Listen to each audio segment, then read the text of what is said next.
Halo, ketemu lagi ya dengan Bu Evi. Kali ini Bu Evi akan membahas untuk tugas IPA yang minggu lalu yang mengenai gejala alam abiotik.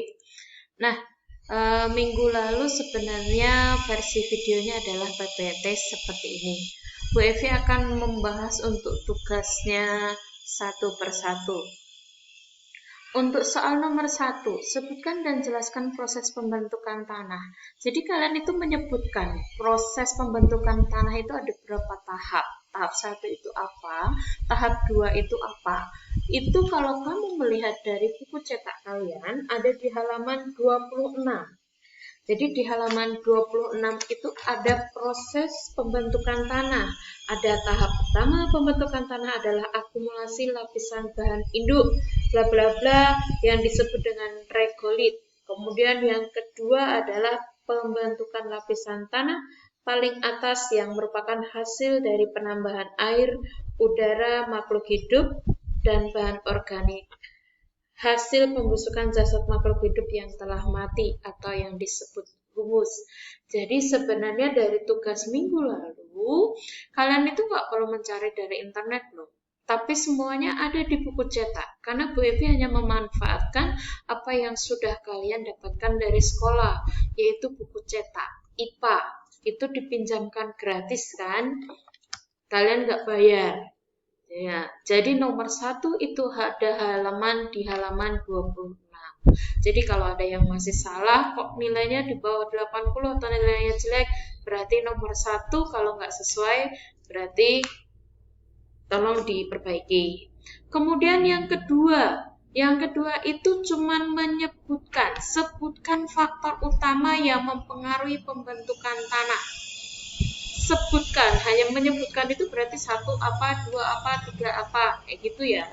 Itu ada di buku IPA halaman 26. Ada 5 faktor. Ya, nggak perlu dijelaskan. Oke. Kemudian tekstur tanah. Tekstur tanah itu juga ada di buku cetak ya. Pasir, debu, lempung. Nah, mana yang mempunyai kemampuan menahan air yang paling banyak ada di buku cetaknya halaman 28. Kemudian berikutnya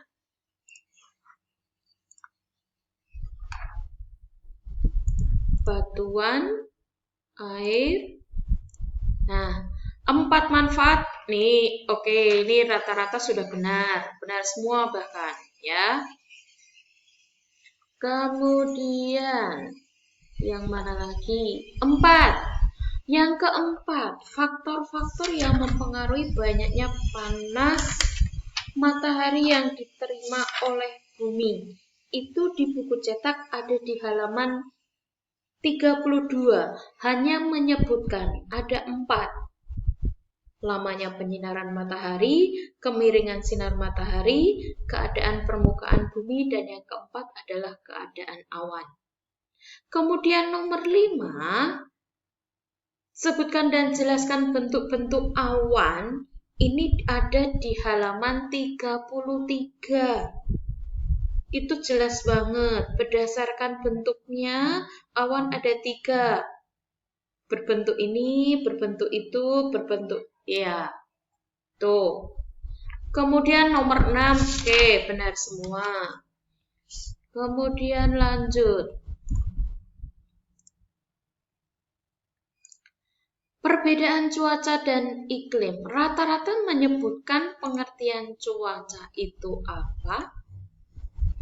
Ya. Cuaca itu apa? Ya kan? Kemudian iklim itu apa? Yang ditanya itu bedanya. Jadi kalau bedanya cuaca sama iklim terletak di waktu sama tempat. Kalau cuaca waktunya singkat, kalau iklim waktunya relatif lama. Sedangkan berdasarkan tempat, cuaca itu wilayahnya atau tempatnya sempit, sedangkan iklim tempatnya relatif lebih luas. itu jawabannya. Jadi bukan menyebutkan pengertiannya lagi ya untuk cuaca dan iklim, yang ditanyakan adalah perbedaannya. Kemudian yang ke-8 adalah terjadinya pemanasan global. Pemanasan global itu ada di halaman, mulai dari halaman 37. Jadi sebenarnya pemanasan global atau global warming itu diawali dengan peristiwa efek rumah kaca atau greenhouse effect. Nah, efek rumah kaca itu disebabkan oleh gas-gas rumah kaca.